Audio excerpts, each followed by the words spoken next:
Thomas and tail lamps. Percy sat pouting in a siding.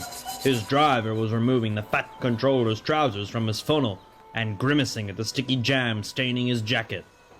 "Never mind you, it's my clothes that'll need a good wash down. It'll take days to get this out," he grunted.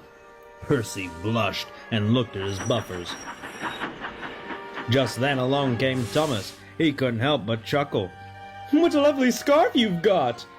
"It's not lovely," retorted Percy. "It's horrid and I don't want it." "Silly Percy. You're an engine, not a person like driver or fireman. Cold and water beat scarves and sticky jam any day. Perhaps you should stick with what you know." Thomas puffed off, chortling at his own wit. When Thomas comes down his branch line, he pulls his train. As he leaves the big station, he pushes, and his driver controls him from Clarabelle's cab. Red tail lamps are placed on his running board to let signalers know Thomas is considered the end of the train.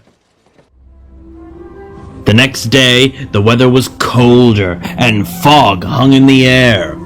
The gloom did nothing to dampen Thomas's spirits. He was still chuckling as he backed his train to the top station. "Silly Percy! Silly Percy!" he guffawed. Thomas laughed so much that he let off a great whoosh of steam. A man on the platform jumped in fright, dropping his briefcase. Papers flew everywhere. "You bothersome engine!" he huffed, shaking a fist. "Look what you've done!" Thomas blushed and silently composed himself.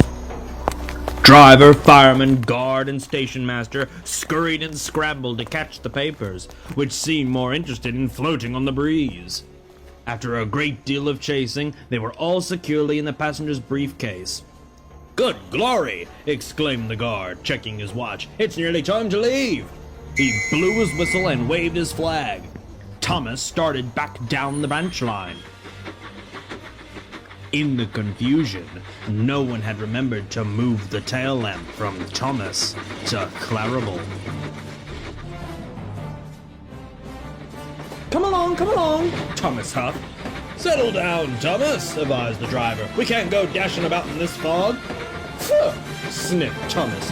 "There's no danger. I'm not accident-prone like Percy."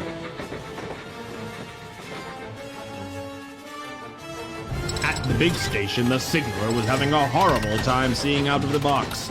Thankfully, there hadn't been any mishaps. But that was about to change.